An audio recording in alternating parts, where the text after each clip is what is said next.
and bid them that they make them fringes in the borders of their garments throughout their generations. So what does that mean? Throughout your generations. Okay, so do we have to do this too?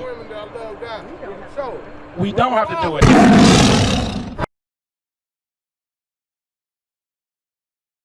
Give me right quick, hold this. Give me Baruch chapter 4 and verse 1. This is the law of the Lord that endure forever. Is that what I want? Okay, watch. I'm gonna show you. Because that's why I say sometimes. So what happens is sometimes people think that this is, they call it biblical times. Right. But we're still in biblical times. That's right. It does, because it's a book of prophecy. It was written times ago for the times today. Right. Well, make sure that the translation is also correct as well. Read the Bible. This is the book of Baruch, chapter 4, verse 1. This is the book of the commandments of God. This is the book of what? This is the book of the commandments of God, and the law that endureth forever. No, just for the old times. And the law that endureth forever. No, just for the Middle Ages. And the law that endureth forever. So the Bible says that the laws of God, they endure forever. They're tried and true. That's right. They work. They work. So we can't say that this is not for us and that we're followers of God, because my next question would be, what is for us? How are we going to get out of the ghetto, sister? How are we going to get out of the ghettos, brother? How are we going to get out of the ghetto, brother? What is the path that I can take to lead my people out of hell? Bring it out, come with the truth. Read the Bible. Give me Psalm chapter 119. Where you going, sis? Don't run, come back. Let's deal with the man. Sister D. Let's deal with the men. Because whether Sister D like it or not, what Sister D is saying is she don't believe in God. She does not love the Lord at all. Because you're not going to say you love the Lord and then the Bible says what the Lord's words are and then you reject them. And then you reject them. Read what you got. This is the book of Psalms, chapter 119, verse 142.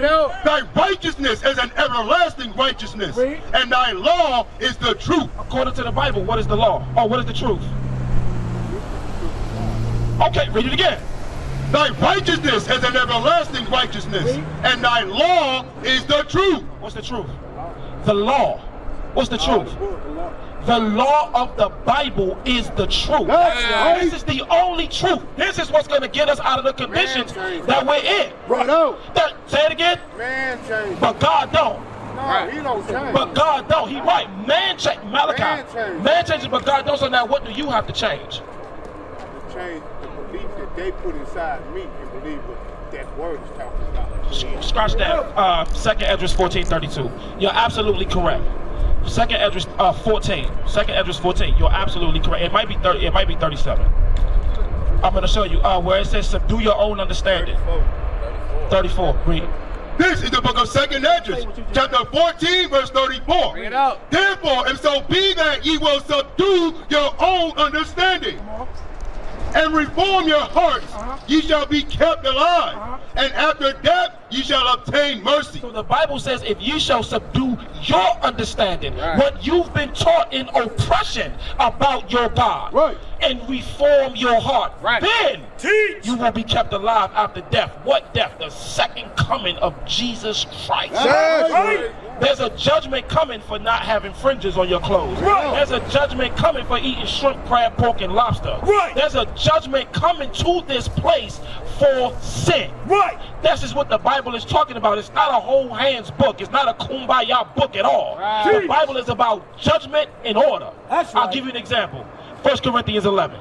Bring it out. Do you believe in this book, right? Okay, and you believe in the book, right? Okay, watch this. Let's see what the Bible says. 1 Corinthians 11. I'm going to see if you believe.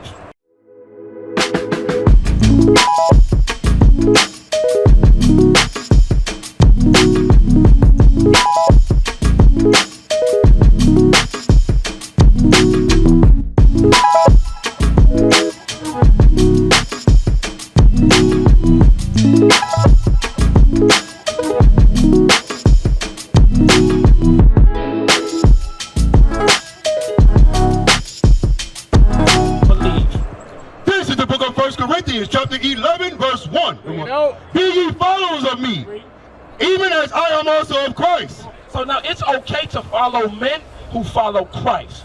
There's nothing wrong with following a man if he follows Christ. Now I praise you, brethren, that you remember me in all things, and keep the ordinances as I deliver them to you. But I would have you know that the head of every man is Christ. Who's our head? Christ. And the head of the woman is the man. Who's the head of the woman? Man. And the head of Christ is God. Who's the head of Christ? God. Read. Every man praying or prophesying, having his head covered, dishonoreth his head. Who is the head of the man? So if you, the Bible says every man what? Every man praying or prophesying. So we are prophesying right now. You're in the midst of prophecy. Read. Having his head covered. Is anybody's head covered? Oh, okay. Okay, so it says he do what? Dishonor of his head. So when your head is covered, when this Bible is coming out, who do you dishonor? I dishonor God, really. So you did not the Son of God, right? So what should you do? Man, it's cold out here. I ain't catching no cold. Okay. For real. You know, the crazy thing, we understand, right? Other than that, I wouldn't wear the hat. Because the beauty of a man is great. Okay. That's what the words say. Okay, watch this. Numbers 15, verse 38. God bless you. So now, where you going? You leaving us? We're going to the store. What is a nation? Nation is family. Nation is community. Nation is men leading by example. Nation is women's support. Nation is children with role models.